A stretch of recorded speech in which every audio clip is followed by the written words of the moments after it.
জীবনে আমরা যতই বড় হয়ে যাই না কেন, জন্মদিনের আশা কিন্তু প্রত্যেকের থাকে। প্রত্যেকেই অনেক কিছু ভেবে রাখে যে জন্মদিন কোন দিন পড়বে আর জন্মদিনে আমরা এই সব করব। অন্তত আমি তো তাই করি। আর আমার বাড়িতে যে কটা জন্মদিন সেলিব্রেশন হয়, মানে যার যার হয়, সব থেকে বেশি মজা কিন্তু আমিই করি। হাই, আমি মৌমিতা, তোমরা তো সবাই আমাকে চেনো। চলো আজকে দেখাই ভাইয়ের জন্মদিনে আমরা ঠিক কিভাবে মজা করলাম। তো গত 20 জুন ছিল আমার দেওরের জন্মদিন। যেহেতু ওদিন ষষ্ঠীও ছিল, মানে জামাই ষষ্ঠী ছিল, তাই বুঝতেই পারছো বাড়িতে কীরকম জমজমাট একটা পরিস্থিতি ছিল। তার মধ্যে থেকেও যেটুকু মুহূর্ত আমি ক্যাপচার করতে পেরেছি সেইটুকুই তোমাদের সঙ্গে তুলে ধরছি। যেহেতু সন্ধেবেলা অনেক কিছু আয়োজন ছিল, তাই সকালবেলা আমরা দুপুরের খাওয়া হিসাবে বেশি কিছু রান্নাবান্না করিনি। শুধুমাত্র ওর মতো অনেক রকম রান্নাবান্না হয়েছিল। এই ভাত, ডাল, 5 রকম ভাজা আর 3 রকম মাছ আর মাংস আর দই মিষ্টি তো আছেই। বাঙালি বাড়ি, জন্মদিন বাড়ি, দই মিষ্টি তো থাকবেই, তাই জন্য সেগুলো ছিল। এইটুকুই।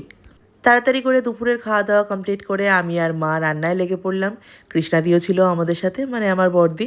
সন্ধ্যের মধ্যে রান্নাবান্না কমপ্লিট করতে হবে, কারণ সন্ধ্যেবেলাটা মজা করতেই হবে। ওর বন্ধুবান্ধবরা আসবে আর আমরাও অনেকটা মজা করি কেক কাটিংয়ের ক্ষেত্রে। সেই সময় রান্নাবান্না করতে একদমই ভালো লাগে না, যার জন্য আমি, মা, বড়দি 3জন মিলেই তাড়াতাড়ি করে সন্ধ্যের মধ্যে রান্নাবান্না কমপ্লিট করে নিয়েছিলাম।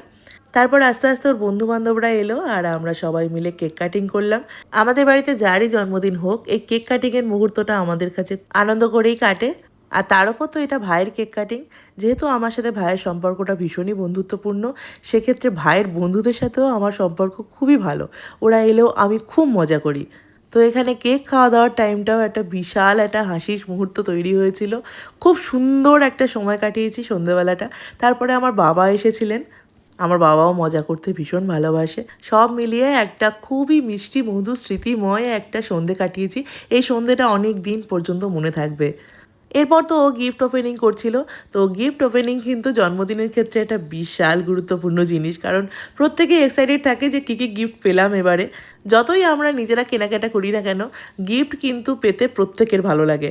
আর ওর বন্ধুবান্ধবরা খুব সুন্দর সুন্দর গিফট এনেছিল। সেখানে আমিও এক্সাইটেড ছিলাম দেখবো বলে কী কী গিফট পেয়েছে। তো প্রচুর পারফিউম পেয়েছে, যার মধ্যে থেকে আমি 2টো নিয়েও নিয়েছি। আমরা যখন এত কিছু আনন্দ করছি সেই সময় ঢুকলো ওর বেস্ট ফ্রেন্ড। তো এটা ওর বেস্ট ফ্রেন্ড অয়ন। তো এদের দুজনের সম্পর্ক খুবই ভালো। ওরা দুজন ভীষণ ভালো বন্ধু আর অয়ন খুব ভালো একটা ছেলে। যেহেতু ওদের বন্ধুত্বটা খুবই কাছ থেকে দেখেছি, তাই আমার মনে হয় প্রত্যেকের জীবনে অয়নের মতো একটা বন্ধু থাকা খুব দরকার। এক্ষেত্রে উল্টোটাও ঠিক, আমার দেওরও ওর খুব ভালো বন্ধু।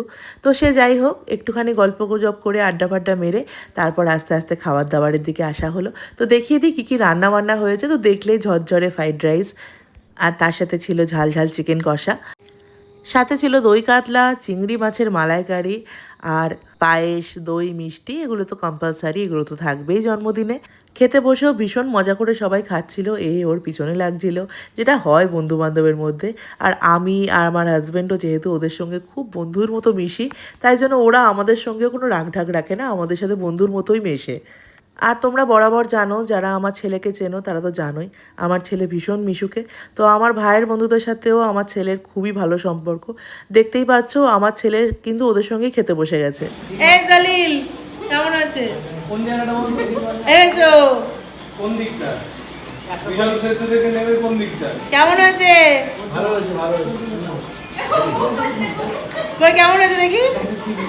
তো এই ছিল খাওয়া দাওয়ার রিভিউ। তোমরা দেখতেই পেলে সবার ভীষণ ভালো লেগেছে রান্না বান্না। খাওয়া দাওয়া করেও আরো অনেকক্ষণ আড্ডা মেরে তারপর যে যার বাড়িতে চলে গিয়েছিল রাত্রেবেলায়। তো এই ছিল আজকের পুরো দিনটা সামারি।